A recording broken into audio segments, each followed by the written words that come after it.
Muy buenas a todos y a todas y gracias por asistir y participar en este proyecto de los Filocafés Online, donde se busca compartir, charlar y debatir sobre temas varios de la filosofía. Me presento, esta que os está hablando, que aunque algunos ya me conocéis, pero para los que no, soy Esther Guirao, humanista, editora de la página Gefilo y la que arma este tinglado del pensamiento y el dejarnos llevar por el viento del logos. En estos tiempos excepcionales que vivimos, la palabra soledad ha estado muy presente en los informativos, artículos filosóficos y no filosóficos, informes médicos y psicológicos, entre otros. Me atrevería a decir que la pandemia del COVID no es la única presente, sino también la pandemia de la soledad.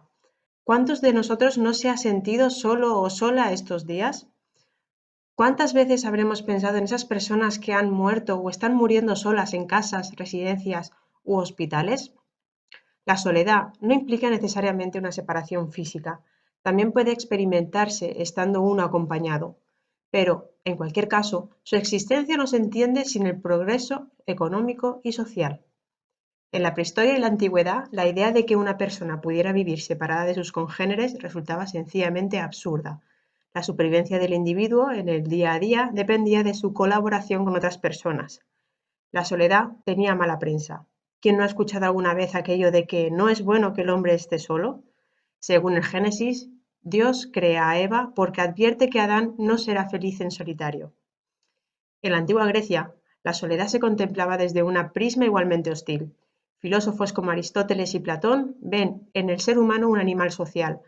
La soledad puede ser atributo de dioses o monstruos, pero no distingue a los mortales. De hecho, en su mitología, los personajes solitarios acostumbran a poseer una connotación negativa. Narciso, por ejemplo, despierta pasiones por su belleza, pero se niega a entregarse a nadie y rechaza a la ninfa Eco. En castigo a un comportamiento arrogante, Némesis, la diosa de la venganza, hace que se enamore de su propio reflejo en una fuente, y el semidios muere ahogado. Si todavía hoy denominamos narcisistas a los egocéntricos, no es por casualidad. En cambio, en la tradición cristiana, la soledad va a adquirir un valor sublime. En el siglo IV, un movimiento de hombres y mujeres abandonan las ciudades para vivir su fe en los desiertos de Siria y Egipto, donde llevan una existencia ascética. Monje, en su acepción griega original mónacos, significa solitario. Por eso, se empleó para designar a unos cristianos que se retiraban del mundo para buscar en solitario la unión con Dios. Contaba el gran especialista George Duby que en la Edad Media no existía la espantosa soledad del miserable que vemos en nuestros días. El individuo estaba protegido por instituciones como la familia o la parroquia. Sin embargo, la documentación muestra que no fue así en el 100% de los casos. Si las personas de su entorno morían o emigraban, los hombres y las mujeres de la época quedaban expuestos a la indefensión, sin parientes y amigos. Los pobres se enfrentaban a la miseria económica y al estigma social. Con la llegada del Renacimiento, el yo empezará a ganarle terreno en nosotros. En 1346, el poeta italiano Francesco Petrarca concluye de la vida solitaria, el tratado en el que glorifica el contacto con la naturaleza, lejos de las obligaciones impuestas por la vida urbana. Muchos fueron los literatos melancólicos que, cansados de las ciudades, huyen de esas aglomeraciones en busca de un refugio lleno de libros donde se entregan a la literatura y a los paseos en la montaña. La Ilustración, por el contrario, potencia instrumentos de sociabilidad, como los salones literarios, que cobran un gran auge. Los intelectuales, en lugar de retirarse a sus torres de marfil, hacen causa común en empresas colectivas como la enciclopedia. La soledad, en lugar de ser objeto de admiración, recibe críticas encarnecidas. Voltaire, uno de los autores más representantes del momento, ve en el solitario a un ser inútil, porque solo a él benefician sus virtudes privadas. Rousseau manifiesta que la soledad constituye el mayor de sus miedos. Temo el aburrimiento de estar a solas conmigo, diría. Con el triunfo del capitalismo, en cambio, asistiremos a la apoteosis del individualismo. La ideología liberal convierte en un modelo a seguir al hombre hecho a sí mismo, al emprendedor que asciende por méritos propios hasta las cumbres de la riqueza. Mientras tanto, el movimiento obrero reacciona con una propuesta colectiva. En lugar de vivir solo para sus intereses particulares, los trabajadores deben asociarse y luchar por un cambio revolucionario de la sociedad. En general, en el siglo XXI, la soledad se contempla como algo amenazador, y mientras unos la combaten con las redes sociales, otros las culpan de fomentarla, de alejarnos del contacto real. para el filósofo Francesc Torralba, en su libro El arte de saber estar solo, describe la soledad como la posibilidad de ser un antídoto contra la banalidad del mundo moderno. Por ello mismo, vamos a empezar preguntándonos sobre ¿qué es la soledad? Para dar respuesta, contáis con un par de minutos. Si tenéis la respuesta antes, podéis pedir el turno de palabra por el chat o escribirla. Muchas gracias. Muy bien, Miguel Ángel, rompe el hielo. Hola, ¿qué tal? No sé si me oís. Perfecto. Sí, vale, perfecto. Pues nada, yo quería como intentar hablar de la soledad desde dos puntos de vista. Uno, yo creo que con la propia vida uno va experimentando que los demás no son capaces de acceder a algo íntimo, algo que uno tiene, algo privado, y que según vamos viviendo, pues vamos viendo pues esos desencuentros, esa incomprensión, esa imposibilidad de que el otro pueda conocer lo que realmente sientes, y ahí pues uno pues a lo mejor va tomando conciencia de esa soledad, ¿no? De esa necesidad de que uno mismo está solo en sus decisiones, tiene que ser, pues tomar cuenta de sí mismo, el otro no es del todo, no es capaz, no hay posibilidad o no es capaz siempre de acceder a lo que uno tiene en ese interior, en esa subjetividad, en esa conciencia de uno mismo, pues no termina de poder acceder a su propia vida. Ya a uno le cuesta acceder a la propia vida de uno, pues a los demás ya, pues bueno, todavía pues con más distancia, ¿no? Y esa distancia va creciendo y esa soledad pues quizás se va generando, esa idea de soledad en tanto que intimidad que el otro no tiene acceso. Y luego, por otro lado, habría otra idea de soledad que sería como más estructural, más social, en la que cada vez tengo menos acceso al otro. Cada vez van incorporándose instituciones, herramientas, tecnologías que me van dificultando acceder a los demás. Y voy quedándome cada vez más solo o más solitario. Y cada vez tengo más herramientas para poder estar solo. Incluso ser individualista, ser solitario o poderse valer por uno mismo independientemente de los demás sin necesitarles, se convierte incluso en un valor. Y entonces, pues bueno, pues cada vez voy pudiendo acceder menos. Y simplemente por terminar esta primera intervención, pues me remito, por ejemplo, a un documental que salió hace poco, La teoría sueca del amor, en la que de alguna manera se muestra cómo cuando el Estado sustituye las necesidades de un individuo que suelen cubrirla los amigos, los familiares, pues redes sociales cercanas, pues uno cada vez se va aislando más, de tal manera que incluso en Suecia llega a haber una epidemia de soledad muy importante y que va inundando Europa, porque al fin y al cabo no se trata más que de unos valores de independencia, de autonomía y de no depender de los demás que van generando, pues bueno, cierta distancia, esa distancia segunda que decía, ¿no? Que no es ya una cuestión más psicológica o de solipsismo, de no poder, que los demás no puedan acceder a lo que siento, sino que ya es incluso física. E incluso añadiría la tecnología, ¿no? Que aquí que nos acerca por un lado, pero nos mantiene a la suficiente distancia como para no estar juntos. Entonces, nos mantiene por un lado, te acerca lo que está lejos y te mantiene lejos lo que está cerca. O sea, hace un doble juego. Y ya está, simplemente estas 4 ideas. Muchas gracias. Muchas gracias, Miguel Ángel. Débora, tienes la palabra. Hola, buenas tardes a todos. Sí, súper interesante la exposición anterior, pero también creo que el concepto de soledad quizás se puede ver desde un lado positivo, ¿no? Como una decisión voluntaria de querer estar solo, en soledad, querer estar sin nadie más. Quizás también por ahí podríamos abordar la idea, no solo como, y repito la palabra, solo soledad, soltero, no solo como digamos, frente a las redes sociales que nos aíslan un poco, sino que también como una decisión libre y voluntaria de querer resguardarse frente, digamos, a esa sociedad y permitirse, digamos, esa posibilidad, esa cualidad que todos tenemos. Gracias. Muchas gracias. Sí, bueno, dentro de la soledad tenemos el aspecto positivo y el aspecto negativo, ¿no? En ese estar solo, ¿vale? En uno de los textos que subí como referencia estaba la fábula de los puercoespines, ¿no? Que me ha recordado un poco a la idea que ha comentado Miguel Ángel y de lo que ha dicho ahora Débora, ¿no? Para quien no lo haya leído, voy a resumirla un poco. Schopenhauer, en su obra Parerga y Paralipomena, en el aforismo 396, cuenta la fábula de los puercoespines. En este aforismo venía a decir lo siguiente: en un día muy frío, un grupo de erizos que se encuentran cerca sienten simultáneamente una gran necesidad de calor. Para satisfacer su necesidad buscan la proximidad corporal de los otros, pero cuanto más se acercaban, más dolor causan las púas del cuerpo del erizo vecino. Sin embargo, debido a que el alejarse va acompañado de la sensación de frío, se ven obligados a ir cambiando la distancia hasta que encuentran la separación óptima, es decir, la más soportable.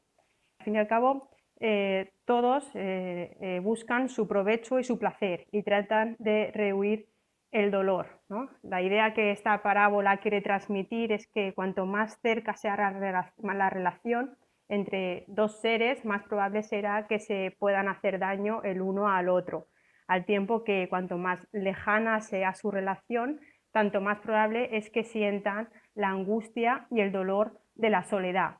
Entonces, en esta fábula me surge la siguiente cuestión, y en relación también a lo que ha comentado Miguel Ángel y Débora. ¿Puede el ser humano realizar su existencia estando solo? Juan Carlos, tienes la palabra. Buenas tardes, Esther, buenas tardes a todos. Muchas gracias por organizar el debate, me parece interesantísimo este tema. Me gustaría aportar al debate primero un punto de vista personal y luego un punto de vista de algunos filósofos que considero claves para entender este tema. Voy a ser bastante crítico con mi idea, voy a apoyar totalmente a la soledad. Creo que desde mi punto de vista personal me parece que vivimos en una sociedad cada vez más insoportable y más enferma. Creo que esto se evidencia más en algunas de las grandes metrópolis, que parece que se están convirtiendo en verdaderos manicomios, sobre todo hoy en día. Y sobre la soledad, pienso que hoy en día es totalmente necesario buscarla, porque todos necesitamos disfrutar de un espacio interior fuera de la gran inercia a la que nos empuja la sociedad. Creo que salir de esa gran inercia, estar con nosotros, conocernos mejor y empezar a realizar un cierto trabajo interior, es hoy en día absolutamente necesario si queremos sentirnos vivos, si queremos vivenciar en este viaje de la vida, si queremos evitar vivir como tanta y tanta gente que van en piloto automático, que se les pasa la vida sin darse cuenta. Creo que hoy en día se sigue penalizando socialmente la soledad, porque lo fácil y lo cómodo es seguir al rebaño, pensar como el resto, hacer lo que hace el resto. Y salirse de esa inercia a veces conlleva pagar un precio social, como bien dicen los chinos, clavo que sobresale, martillazo. Desde un punto de vista filosófico, ya no personal, bien es verdad que Aristóteles decía que para vivir en soledad hay que ser un animal o un dios. Creo que esta cita, como otras tantas de la historia de la filosofía, ya está totalmente obsoleta. Muchísimos grandes filósofos de todas las escuelas y religiones han elegido la soledad como un camino de crecimiento interior. Por ejemplo, místicos como San Juan de la Cruz, Santa Teresa de Jesús, eremitas que eligen vivir en cuevas, sadhus de la India que también eligen voluntariamente apartarse del tumulto, monjes tibetanos, sufíes o incluso filósofos más recientes como Camus, Cioran, Sartre o Yankelevich. Creo que todos ellos reconocen las bondades de la soledad y estos últimos que he citado además llegaron incluso a desarrollar una cierta sociopatía por tener que convivir con tanta estupidez y banalidad. No nos engañemos, si algo nos dejaron claro es que vivir en soledad es duro, incómodo y a veces, vivir en sociedad es duro, incómodo y a veces puede ser desagradable. Por eso creo que elegir la soledad es un acto de madurez, de amor propio y también de aspirar a una conciencia más elevada. Hasta aquí mi aportación. Espero que enriquezca el debate. Muchas gracias. Muchas gracias, Juan Carlos. Gracias por la intervención. Bien, ¿qué opinan a lo que ha dicho Juan Carlos? ¿Vivir en sociedad nos lleva a lo malo con respecto a la soledad que nos nutre, nos enriquece? Realmente hablar de soledad con uno mismo, también necesitamos un espacio, ¿no? Y ese espacio lo podemos encontrar estando en sociedad. O sea, ¿es posible que estando en sociedad podamos encontrar la soledad? Muy bien, Clara, tienes la palabra. Hola, pues yo quería decir que creo que es importante, como ha dicho la persona anterior, pasar un tiempo con uno mismo y entendernos a nosotros solos. Y como dices tú también, tener ese espacio de introspección. En cuanto a la sociedad, yo diría que bueno, dependiendo los núcleos entre los que nos movamos, también se puede crear ese espacio. Es verdad que en la ciudad, o sea, en la sociedad española, bueno, yo diría que somos muy sociales, estamos durante y queremos compartir todo, pero en otras culturas, bueno, pues como yo también estoy viviendo en Londres mucho tiempo, el individuo también se valora mucho y el espacio personal también.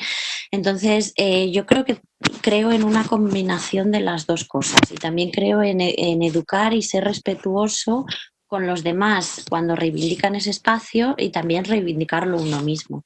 Y creo que en ese equilibrio pues se encuentra un poco pues la solución, ¿no? Que es difícil. Y también estoy de acuerdo con que en las metrópolis se están convirtiendo en ciudades de zombies en las que casi bueno, las ciudades grandes en especial, es cada vez más difícil incluso empatizar con el otro, porque todo el mundo tiene mucho estrés, muchos problemas y es un poco el sálvese quien pueda. Y lo digo desde mi experiencia que he vivido en Nueva York, en Londres y ahora en Madrid. Y ya está. Gracias.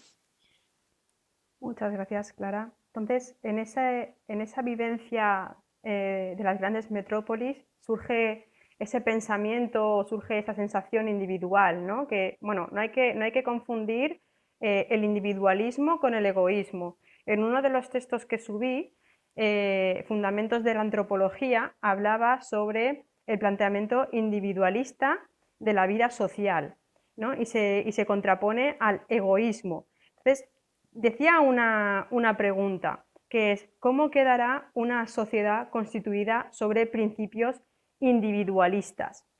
Vale, José Ignacio ha comentado que tiene problemas con el micro y menciona que pienso que la soledad es necesaria y hasta deseable, pero no de forma permanente. Lo natural en el ser humano es la sociedad. Desde que nace necesita siempre de otros. Thoreau, por ejemplo, optó 2 años por vivir en los bosques, ¿no? En su libro Walden, pero no para mostrar que se puede vivir en soledad, sino para descubrir que se puede vivir con lo menos. Muchas gracias. Y por aquí interviene Miguel Ángel.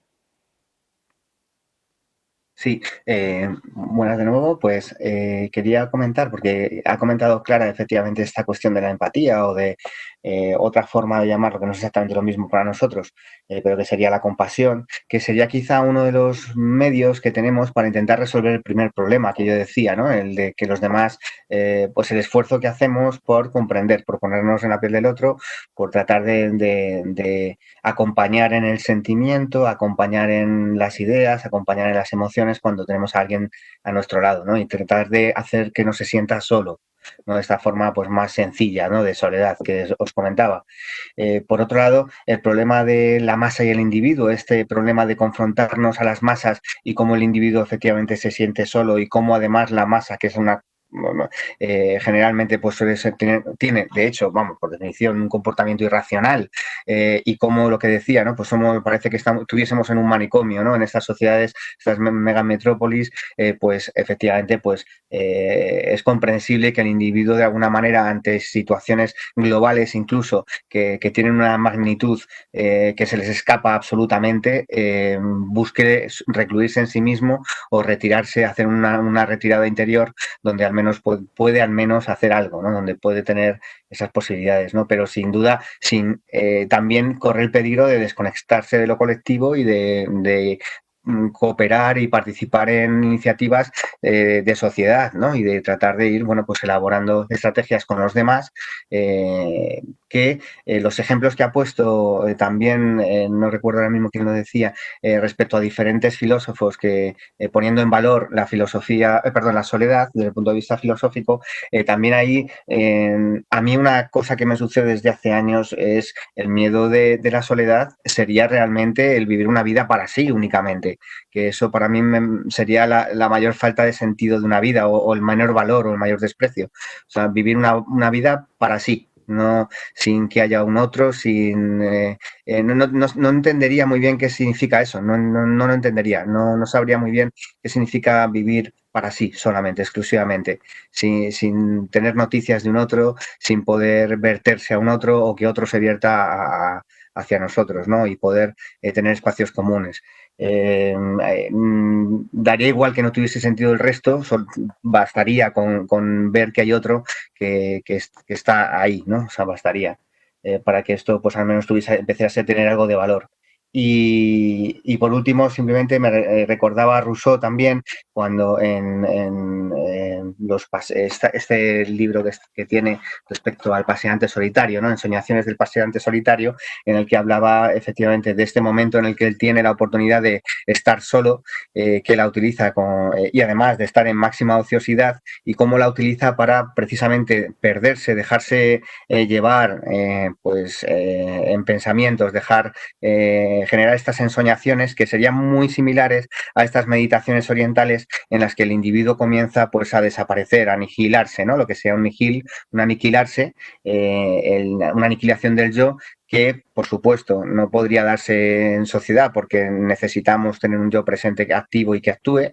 Y estos ejemplos que ha puesto también de figuras que se retiran y que buscan la soledad máxima, estos pues, ermitaños, eremitas o ascetas, pues yo, en mi opinión, veo que buscan una aniquilación en la vida y que no veo mayor valor. O sea, veo pues, una negación vital y poco más. Entonces, esa soledad no es para mí. Mi soledad sería para otro tipo de cosas, para efectivamente una construcción personal, una reflexión, un enfrentarse a lo que a ideas, a un crecimiento, ese desarrollo personal que también se ha venido diciendo, pero también, como decía, que no acabe en sí mismo, o sea, es decir, que sirva también para los demás. Y ya está. Aquí con eso acabo. Gracias. Muchas gracias, Miguel Ángel. Tiene la palabra Wilmer. Hola, ¿qué tal? Muy buenas. ¿Se me escucha? Sí. Vale, fenomenal. Sí, a ver, quiero aportar de cierta manera un poquito más al debate, apoyando un poco lo de la autenticidad, ¿vale? O sea, quiero partir un poco de una idea física. A ver, para empezar, no podemos hablar de soledad cuando nunca estamos solos, ¿no? Ya desde que se creó el universo, pues básicamente hay una interacción de moléculas que luego se transforman en planetas y, bueno, han formado todo el universo, ¿no? Y nosotros tenemos que descubrir esas leyes. La primera ley de Newton, por ejemplo, es la ley de la inercia. Ya lo comentaba previamente Juan Carlos. En esta ley, pues, lo que se comenta básicamente es que todo cuerpo permanecerá en reposo, moviéndose a velocidad constante en línea recta, a menos que una fuerza externa lo haga cambiar, ¿vale? Eso quiere decir que, bueno, gracias a que el cosmos es un poco perfecto, pues no todo se mueve en línea recta, ¿no? No vamos todas las planetas no van en línea recta. No sería muy fácil descubrir las leyes de la naturaleza. Lo mismo pasa con los seres humanos, ¿no?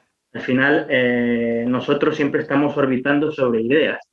Hay ideas que pesan más, hay ideas que pesan menos, pero siempre estamos orbitando sobre ellas, ¿no? Incluso cuando pensamos que estamos solos, estamos leyendo un libro, estamos internalizando esas ideas que ya las han descubierto otros, por lo que más que la palabra soledad, yo le llamaría autenticidad, ¿no? Es una palabra griega muy complicada, entiendo, pero se trata realmente de aquel que permanece en sí mismo, de tal manera que es verdaderamente en el ser, ¿no?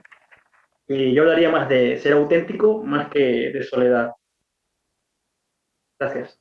Muchas gracias. En relación a lo que ha comentado Miguel Ángel, vivir una vida para sí sin tener en cuenta al otro, me ha llevado a pensar en la dimensión social, ¿no?, del hombre.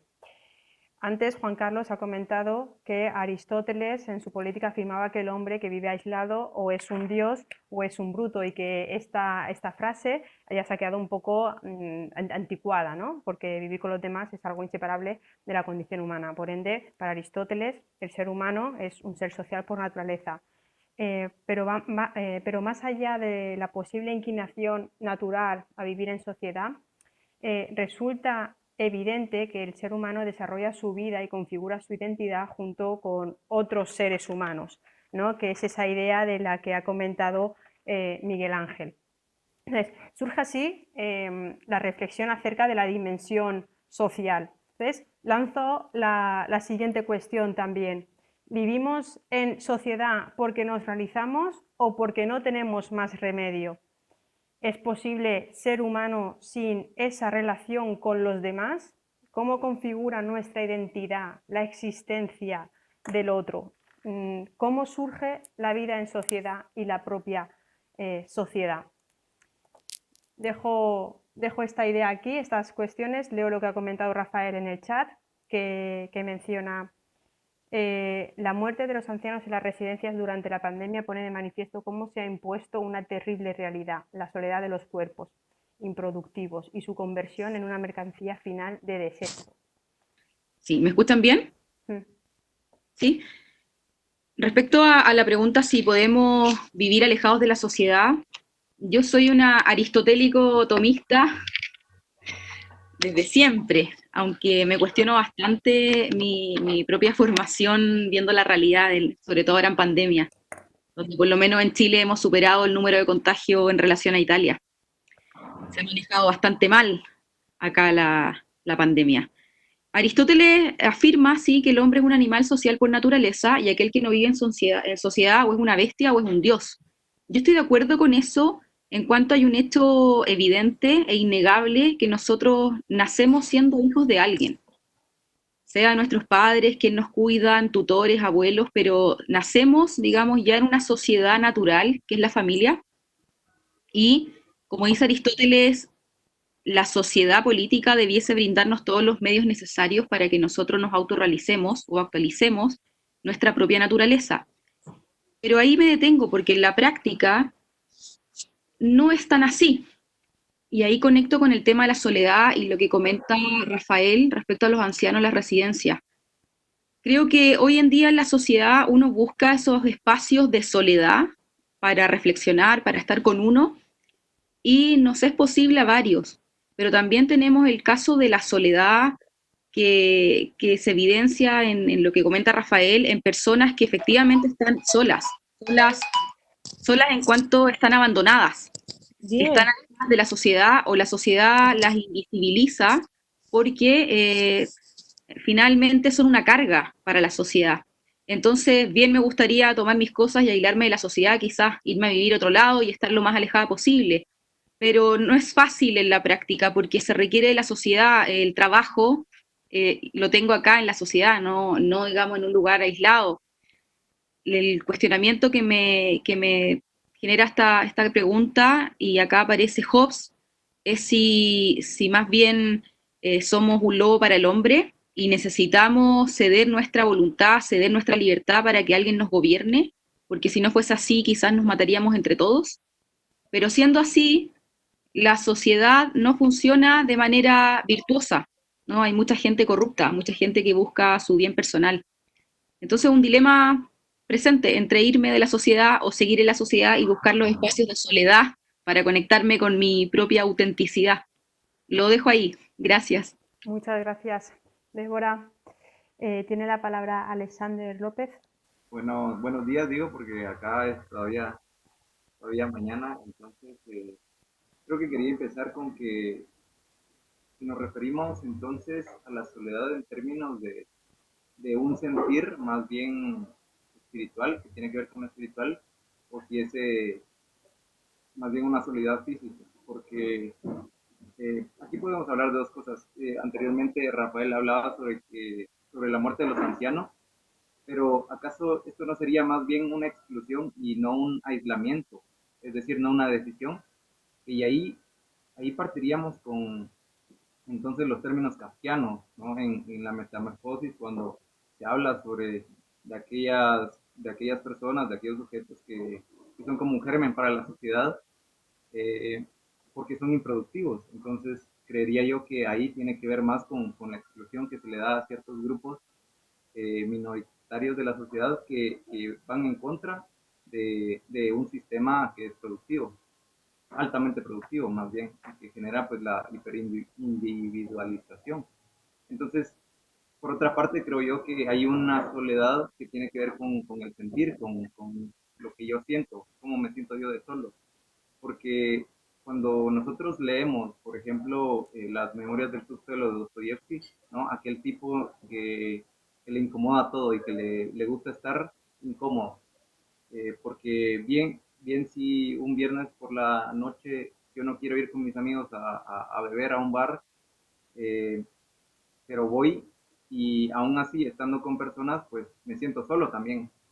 Entonces creería yo que ahí tiene que ver más con una decisión también, es decir, una decisión de querer estarlo y una necesidad también, porque tal como decía Aristóteles, que somos seres sociales, somos seres políticos, pues es nuestra necesidad, pero también hay una necesidad de estar solos.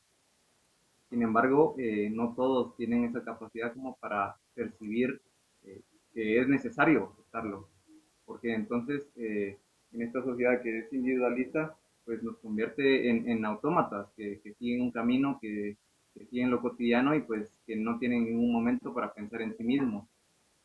Eh, y aquí creo yo que entraría pues la parte de que algunos monjes tibetanos nos hablan sobre aquella conexión o aquel suceso en el que se da la contemplación. Por ahí también iría Camus en algunos de sus textos, como en El extranjero, por ejemplo, pues que son indiferentes al mundo, pero que tienen una conexión vital, vital con la vida, digo yo, porque al final de cuentas, pues son indiferentes al mundo, pero hay algo que buscan más allá de esa indiferencia física, por así decirlo, que tendrá que ver con lo espiritual, de esa conexión y esa unión con algo que buscamos, esa búsqueda interminable, como no sé si se han leído a Carolina Sanín, pues ella habla de algo así, ¿no? De una búsqueda eterna, dice ella, porque estamos buscando algo que es, no sabemos, pero que quizás podemos encontrar en esa parte en donde tratamos de interiorizar y estar con nosotros mismos. Le doy la palabra a José Miguel. Gracias. Un saludo a todos desde Valladolid, en España. Yo quería un poco responder a una de las preguntas que has dicho hace un momento, si vivimos en sociedad porque nos realizamos, ¿no? Es verdad lo que decía Aristóteles, que somos seres sociales. Eso yo creo que es indudable, casi nadie tiene dudas. Pero nos realizaríamos en una verdadera sociedad. Y lo que hay ahora, en el año 2020 o en pleno siglo XXI, no es una verdadera sociedad como tal, al menos en mi opinión, ¿no? En mi opinión, y yo creo que en la opinión de grandes intelectuales que ha habido a lo largo de la historia, como por ejemplo, hoy quería mencionar al filósofo freudomarxista Erich Fromm. Erich Fromm decía o afirmaba en todas sus obras que no existe una sociedad como tal, que lo que realmente tenemos es un compendio de individuos totalmente aislados y atomizados. Él hablaba de un proceso de atomización de la sociedad. Individuos atomizados, muy solos, padeciendo una gran soledad y con una gran carga de desesperanza. Y eso, con el tiempo, va creando una especie de corrosión de la mal llamada sociedad, ¿no? Puede que haya una sociedad, pero está completamente corroída. Un ejemplo, los niveles de suicidio hoy en día, tanto en España como en la mayor parte de los países occidentales, han alcanzado los niveles más altos desde que se tienen datos. Un ejemplo, en España hay aproximadamente 4.000 suicidios al año. Eso es mucha gente. Es decir, ya no solamente son los ancianos que han muerto en las residencias por los llamados protocolos de la vergüenza, ¿no? De la clase política, sino que hay un índice muy alto de suicidios. Entonces, yo dejo esta pregunta en el aire para el resto de participantes. ¿Podemos hablar realmente de una sociedad? ¿Existe una sociedad como tal? Gracias. Muy interesante esa cuestión. Podemos hablar de sociedad teniendo en cuenta lo expuesto. Muy bien. He visto que han leído, bueno, no sé si todos podéis ver el chat, pero lo leo, ¿vale? Rodrigo Flores por aquí comenta: la opción por la soledad me lleva a preguntarme qué pasa con la solidaridad con los demás. ¿Cómo evitar que se transforme de un valor a egoísmo e indiferencia? Por aquí Débora comenta también: ¿es el hombre egoísta por naturaleza? Hay una falta de educación en virtudes. Rafael hace mención: he comentado el caso de los ancianos porque pone de manifiesto que no hay soledad sino soledades. Aquí también hay diferencias de clase, los que pueden elegir cómo vivir su soledad y los que no tienen opción. Rodrigo Flores contesta, bueno, no sé si contesta: el objetivo debería ser, me parece, una soledad vida interior que no se vuelva a dejar de mirar y estar con los demás, especialmente con su dolor. Y tiene la palabra Virginia. Hola, buenas tardes, ¿se me oye? Sí. Yo quería hablar sobre todo para responder a la pregunta sobre si necesitamos a la sociedad, si vivimos en sociedad porque queremos o porque no tenemos más remedio, ¿no? Retomando un poco el hilo de antes. Yo quería introducir aquí un tema que me parece muy importante, que es el tema de la identidad personal.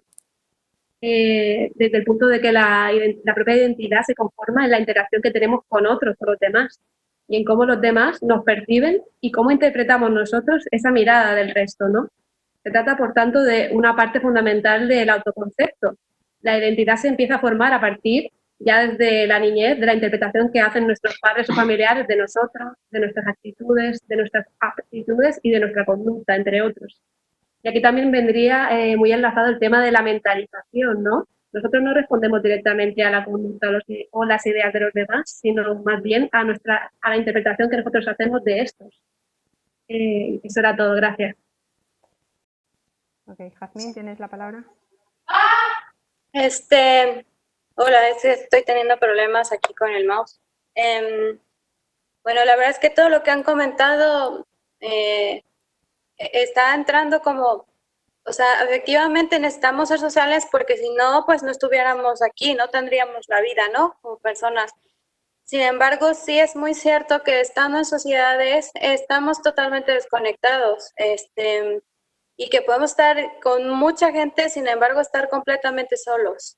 Y que entonces, ¿qué pasa? ¿Qué está pasando también incluso en la misma familia? Los niños están, aunque están acompañados en este momento, están solos.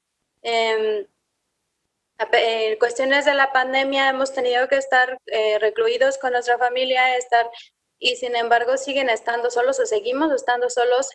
Entonces, sin embargo, es también lo que han comentado, es importante encontrar esa parte de soledad justo para reencontrarte y poder comunicarte. O podríamos clasificar como dos tipos de soledades: soledad abandono y soledad de responsabilidad en el aspecto de encontrarte. ¿Cómo podríamos, ahorita me he estado preguntando un poco eso, son dos tipos de soledades? Muy bien, muchas gracias, Jazmín. Pide el turno Luis Flores. Buenos días. Buenos días. Atendiendo varios de los comentarios de mis compañeros, todos por supuesto muy interesantes, yo considero que se puede presentar la soledad de distintas formas.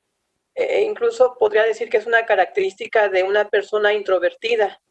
Sin embargo, hay una especie de soledad que se puede desarrollar en el sentido de poder producir obras, por ejemplo, de adquirir una actitud de cierta virtud intelectual, pero por otra parte, una persona que no ha desarrollado ciertas habilidades, quizá intelectuales, la soledad podría producirle algo muy malo o hasta enfermizo, dado que no podría lidiar con estas condiciones. Por otra parte, han mencionado en varias ocasiones aquella frase de Aristóteles en cuanto a que para vivir en soledad se requiere ser un hombre o una bestia, pero recuerdo que Nietzsche en su momento aludió también a la figura del filósofo, que estaría un poco relacionado con lo que se ha mencionado anteriormente. Recuerdo que Kant trata este tema, a mi forma de ver, de forma fascinante, de la insociable sociabilidad, en donde surge este choque entre, por una parte, la necesidad de convivencia del ser humano en sociedad, pero por otra parte, esta necesidad que tenemos de estar solos, de hacer nuestros propios proyectos y de imponer nuestra voluntad. Para él, este choque deviene en una especie de progreso que no se asegura, por supuesto, pero que para Kant, viéndolo en perspectiva, podría suceder en analogía con la naturaleza. Por otra parte, esta idea de insociable sociabilidad también se curaría de cierta forma con la moral, y es ahí donde radica la importancia de imperativo categórico para él. Es decir, no solo es la percepción que tengo yo sobre la realidad, sino que además el otro, que termina afectando esa percepción, simboliza un fin en sí mismo y no solamente un medio. Gracias. Muchas gracias, Luis.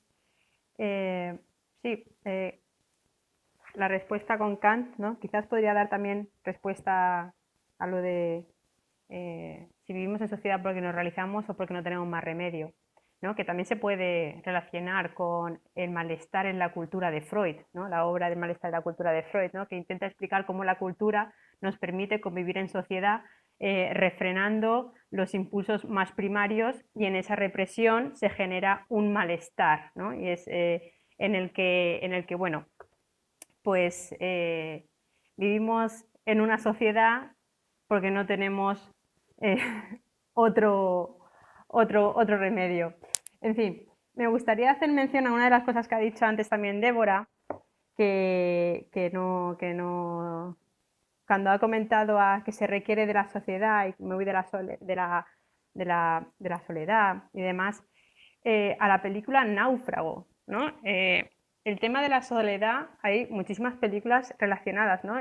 Pero hay una en especial, Náufrago, no sé si la habéis visto, imagino que sí, de Tom Hanks, que cuando se inventa la pelota, ¿no? Wilson, aparece ahí el proceso de la sociabilidad humana, ¿no? En el que, bueno, surge de esta manera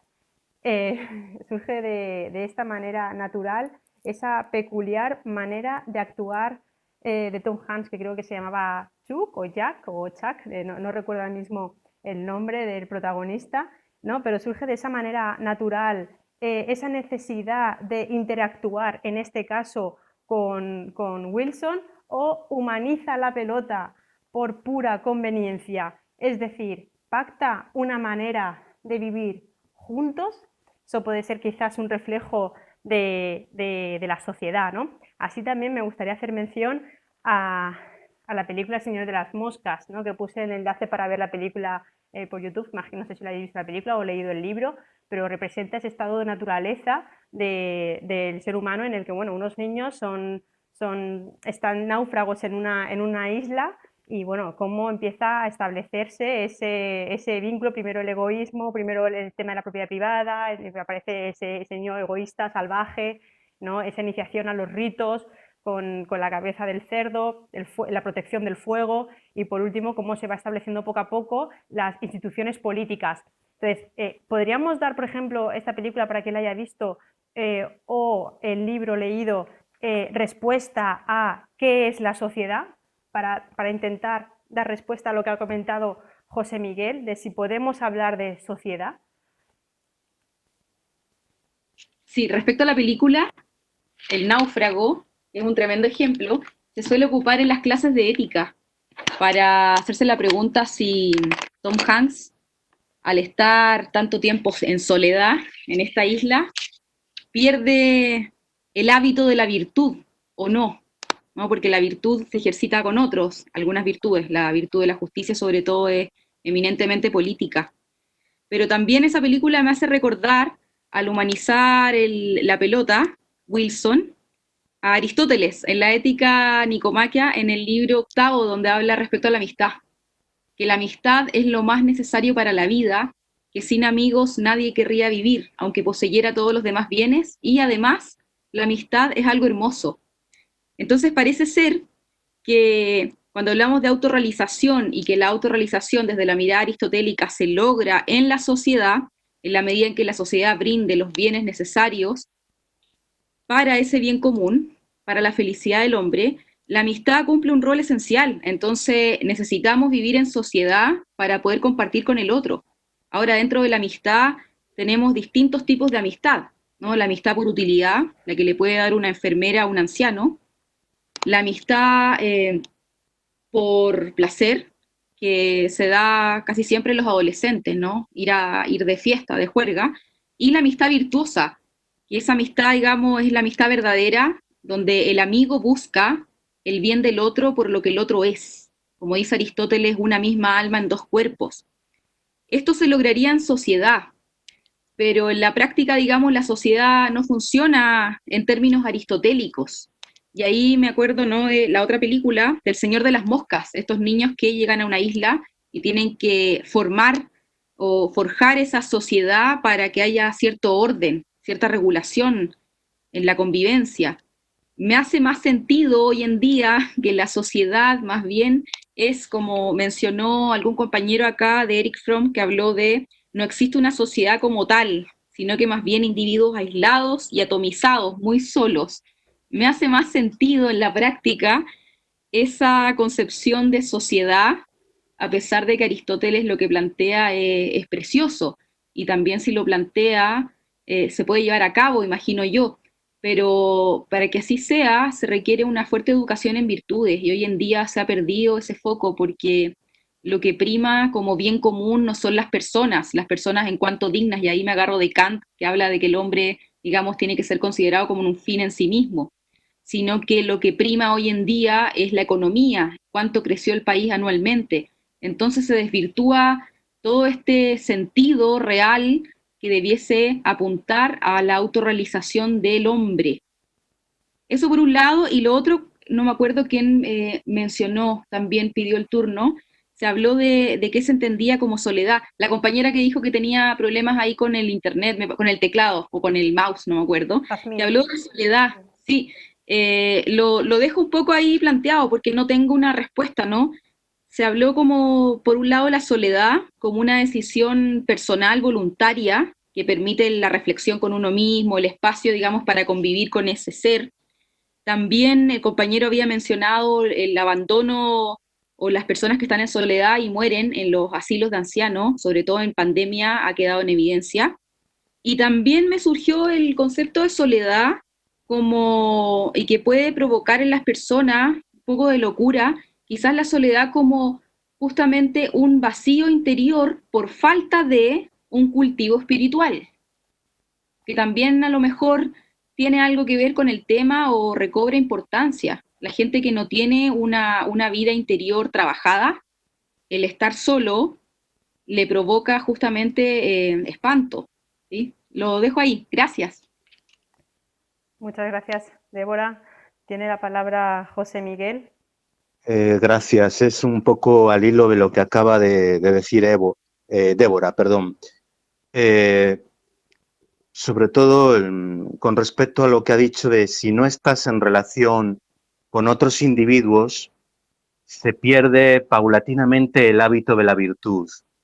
Es muy posible, es verdad, que se vaya perdiendo el hábito de la virtud, que no hay otra forma de adquirir la virtud entendida aristotélicamente o entendida de cualquier otra forma si no se está en relación con los otros. Y al respecto del Señor de las Moscas, eso que has comentado tú, Esther, de que cómo se va viendo a lo largo de la novela o de la película que se van construyendo instituciones políticas, incluso de la nada, se construyen instituciones políticas. Es muy curioso, porque yo esto lo enlazaría con esa no sociedad de la que hablaba Eric Fromm y que yo también apoyo, ¿no?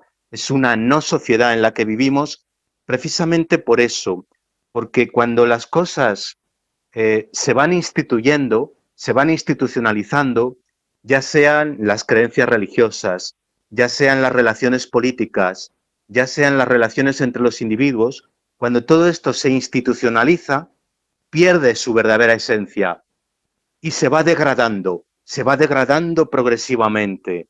Es un hecho insoslayable.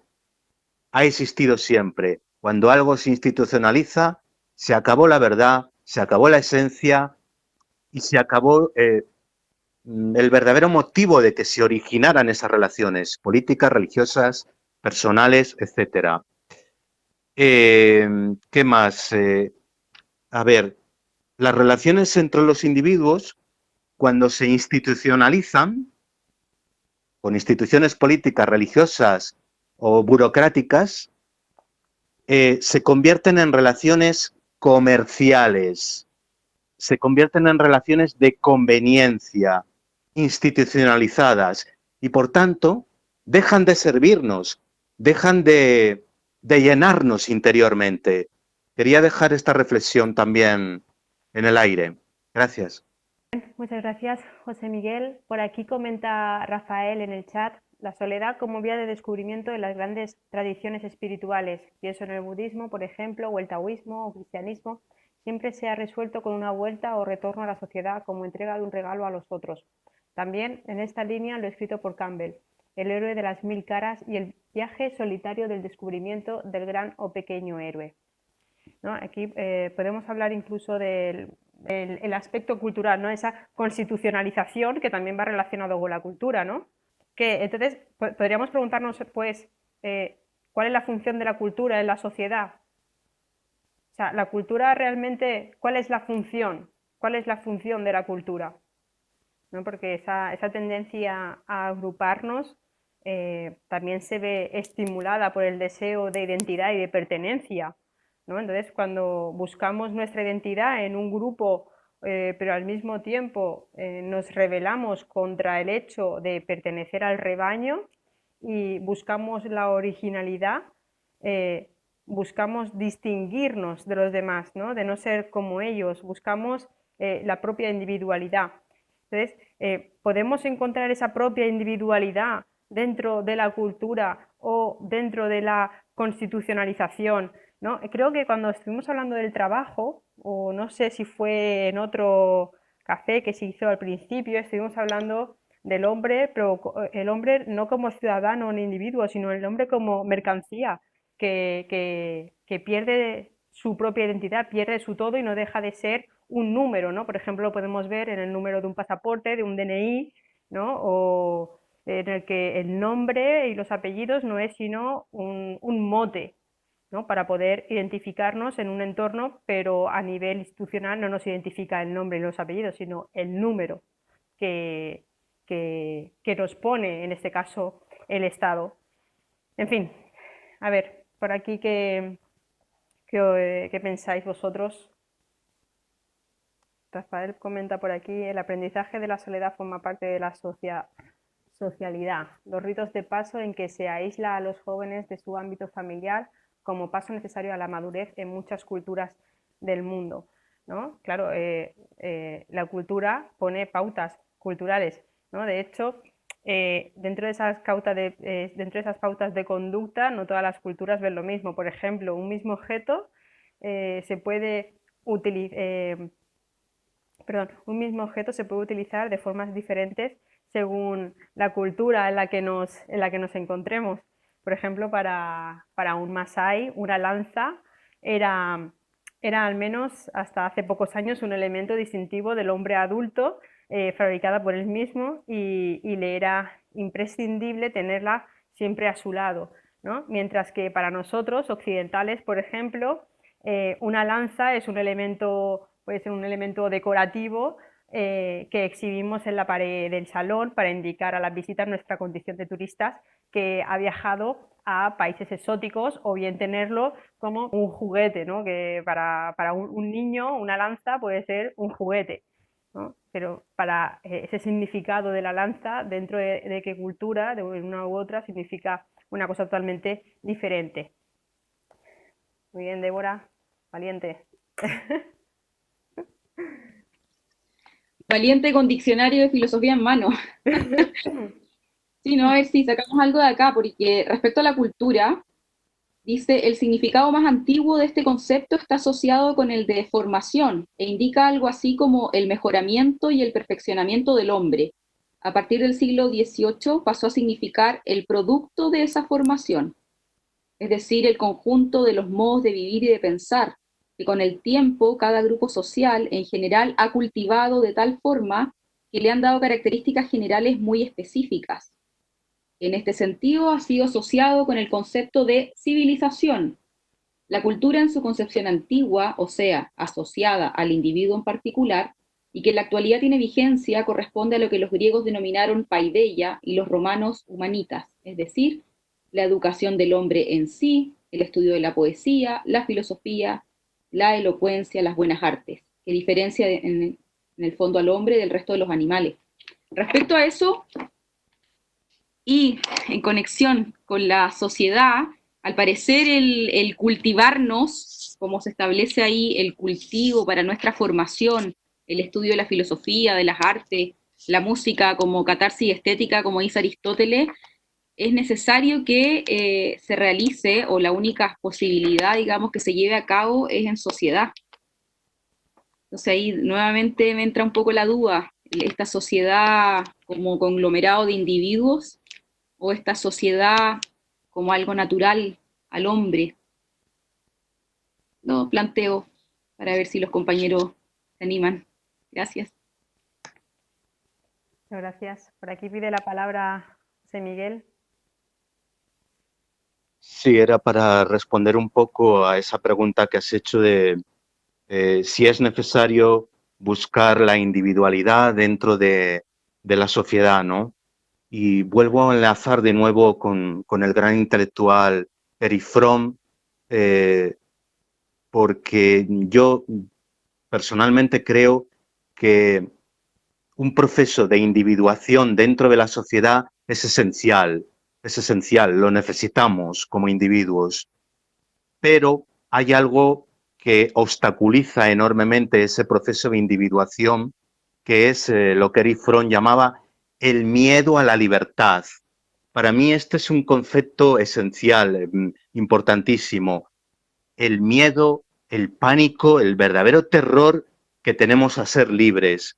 Porque el hecho de ser libres, de individuarse, digamos, requiere por nuestra parte un gran compromiso, una gran responsabilidad. Tener en cuenta que ser un individuo único, entre comillas, es una gran responsabilidad. Hace falta tener un gran valor para hacer eso, porque el resto del rebaño, el resto de la sociedad, te lo va a recriminar y te va a señalar con el dedo. Te van a decir, es que tú quieres destacarte, es que tú quieres ser único, es que eres individualista. Pero no es esa la cuestión, es que necesitamos distinguirnos del rebaño, necesitamos dejar de ser hombres y mujeres masa, aquellos hombres y mujeres masa que tanto detestaba Ortega y Gasset en La rebelión de las masas, que decía que el hombre masa era un individuo ordinario, vulgar, inculto, y que sin embargo quería ser el no va más, ¿no? No asumiendo, sin embargo, que para ser el no va más hace falta estudiar, buscar, hacer un trabajo cultural, hacer un trabajo sobre sí mismo para dejar de ser ese hombre masa. Gracias.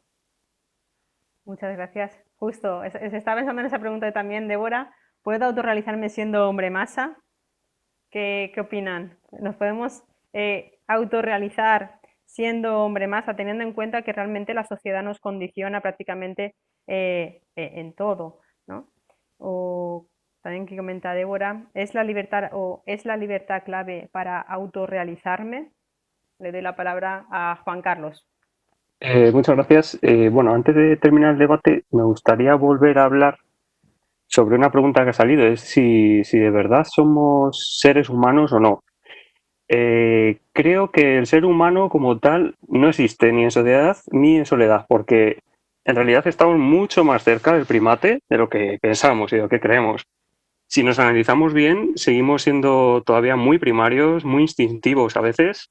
Hay una parte reptil de nuestro cerebro muy activa todavía, Y pienso que claro que somos sociales, pero también pienso que estamos todavía en evolución para ser seres humanos de forma plena. Hoy en día vemos a diario comportamientos que están muy, muy lejos de lo que entiendo como ser de verdad, verdaderamente humano. Volviendo al tema de la soledad, estoy convencido de que es totalmente posible autorrealizarse y encontrar un sentido a la vida tanto en soledad como relacionándonos con otras personas. Es decir, ambas vías creo que son correctas y muy loables. Pero para conseguir esto último, para autorrealizarse en soledad, creo que debemos estar muy, muy despiertos, muy atentos, porque el propio sistema, como ya hemos comentado en el debate, tal y como está montado hoy en día, pone muy difícil el pensamiento lúcido, el autoconocimiento, el trabajo interior, el enriquecimiento personal, el tomar conciencia de quiénes somos. Y en parte, creo que también nos da miedo la soledad, evitamos la soledad porque nos obliga a estar solos y esto puede implicar escucharnos y a veces nos es incómodo, nos obliga a estar con una parte de nosotros que quizás no nos gusta tanto. Todos sabemos dónde nos aprieta el zapato, todos sabemos lo que nos duele, pero es mucho más fácil comprar algo en Amazon que detenerse, estar solos y observar nuestros pensamientos. Yo entiendo que el trabajo interior nos da pereza porque exige mucho esfuerzo. Perseguimos más la hormona de la dopamina que la de la serotonina. Por si alguien no lo sabe, la hormona dopamina, a la que todos somos adictos hoy en día, nos genera una felicidad muy a corto plazo, como por ejemplo una compra en internet o unas cervezas con amigos, también se pueden conseguir. Sin embargo, hay otra hormona que se llama serotonina, que permanece mucho más tiempo en el cuerpo y está asociada a un estado de ánimo más estable y a una cierta paz interior, de la que también hemos hablado en el debate. Esta paz interior, que es la que de verdad nos ayuda a darle un sentido a la vida, la que nos ayuda a rellenar ese cuenco vacío que todos llevamos dentro, creo que se cultiva mejor en soledad o bien eligiendo muy bien a las personas de las que nos rodeamos, pero muy, muy bien, con un filtro muy preciso. Grandes iluminados de la historia nos lo han dejado muy claro, como por ejemplo de todas las culturas y religiones, Jesucristo, Buda, Babaji Sivananda en Benares, en India, Krishnamurti también en India, siempre se han apoyado en alguien, en un mentor, en un maestro, en un guía, y estas personas de conciencia tan elevada, desde luego, no se encuentran entre la muchedumbre, no se mezclan con la turba y esa gigantesca inercia de la que hablaba al principio. Citando a Cioran, filósofo rumano, al que muchos conoceréis, que tengo aquí un libro que es lo mejor que he leído en todo el año, se llama Manual de Antiayuda, de Cioran, dice la siguiente cita, dice, nada importante, viene a decir Cioran, se hace en grupo. La única experiencia profunda es la que se hace en soledad, la que es el efecto de un contagio, no deja de ser superficial. La experiencia de la nada no es una experiencia de grupo. Creo que los grupos sirven para merendar o para hablar de fútbol, pero no para despotricar contra el silencio de Dios. Esta es la cita de este libro y con eso quería terminar mi intervención. Muchas gracias. Muchas gracias. Juan Carlos, le doy la palabra a Miguel Ángel. Sí, pues yo termino mi intervención, a ver si soy breve con esto. He estado pensando sobre la idea de cultura que nos decías y bueno, veo que, claro, un paso fundamental, quizá civilizatorio, quizá un paso hacia esa idea de humanidad, tiene que ver con la alfabetización, que es quizá una salida relevante de la animalidad. Creo que eso nos generaba pues una capacidad de telecomunicación, de generar sociedad, de alcanzar, de domesticación de lo animal, de pues bueno, una serie de prácticas de lectura y escritura capaz de narrar, capaz de realizar narraciones del mundo, narraciones de lo que somos. Y estas sociedades alfabetizadas fueron quizá incluso los grandes protagonistas de la idea de nación, con esos cánones literarios que nos han dado identidad incluso pues nacional, ¿no? Con esos cánones respecto a qué leer, ¿no? O cuáles son los cánones principales. Es decir, que también se han instrumentalizado estas sociedades literarias para generar sociedades. Y por último me preguntaba si esta sociedad alfabetizada se está perdiendo, si esta lectoescritura se hace ya como un proceso mecánico, pero que no hay lectores, si se están perdiendo los lectores por otro tipo de telecomunicaciones muy atractivas, como son la radio, la televisión, YouTube o TikTok, de tal manera que empezamos a ver, a ser incapaces de tener vínculos de telecomunicación potentes para narrar o hacer síntesis de lo que somos, de lo que es el mundo, y por lo tanto estamos hacia esa era poshumanista, pero no porque no hayamos, o sea, simplemente por el hecho de que habíamos sido humanos antes, pero no porque lo seamos en sí mismos, sino porque creamos una sociedad específica literaria que llamamos humanidad, ¿no? O que buscaba esa idea de lo humano. Y ahora pues estamos en otro estadio, o estamos entrando o avanzando hacia otro estadio quizá poshumano o posliterario, ¿no? Y nada más, simplemente esto. Muchas gracias. Bien, para finalizar, voy a leer lo que comenta José Ignacio. Decía Thoreau, en La vida sin fundamentos, la vida que los hombres elogian y consideran lograda no es sino una de las posibles. ¿Por qué exagera su importancia en detrimento de otras? Y Rafael comenta, decía Spinoza que no hay nada más útil a un hombre que otro hombre. En este periodo de aislamiento pandémico, todo el mundo se ha volcado en sus casas en buscar referentes culturales de todo tipo y sobre todo mostrándoselos a los demás en las redes, pequeños náufragos de la pandemia. Cierto, ¿no? A partir de la pandemia todos nos hemos hecho un poquito más lectores, un poquito más músicos, muchos hasta hemos descubierto el mundo de la informática, otros youtubers, etcétera, etcétera, etcétera. En fin. A modo de conclusión, me gustaría decir unas cuantas ideas de las que se han ido comentando. ¿Es posible vivir en soledad? Ante la pregunta si es posible vivir en soledad, se podría concluir que la vida propiamente humana es inconcebible en soledad. El individuo humano es un conjunto de relaciones, pero ¿es buena la soledad? Hay una soledad no deseada, como ya se ha comentado, la que pueden sufrir personas que por circunstancias diversas han perdido la red protectora. Un ejemplo de nuestra sociedad parece ser que el destino no deseado de las muchas personas mayores es no vivir solas. O ahora con el ejemplo del COVID que se ha puesto en conversación las personas que han fallecido solas, ¿no? Por miedo a contagio hacia otras personas. Por otro lado, a veces experimentamos la sensación de soledad, de abandono, de tristeza, de pérdida. Es una sensación que podemos sentir incluso rodeados de gente. Este tipo de soledad puede ser reconfortada o consolada por la compañía de otras personas. También hay una soledad conquistada, en la que a veces lo que nos da miedo de la soledad es el aburrimiento, que se da porque nos encontramos con nosotros mismos y no sabemos qué hacer. Schopenhauer decía que era más fácil soportar a los otros seres humanos que soportarse a uno mismo.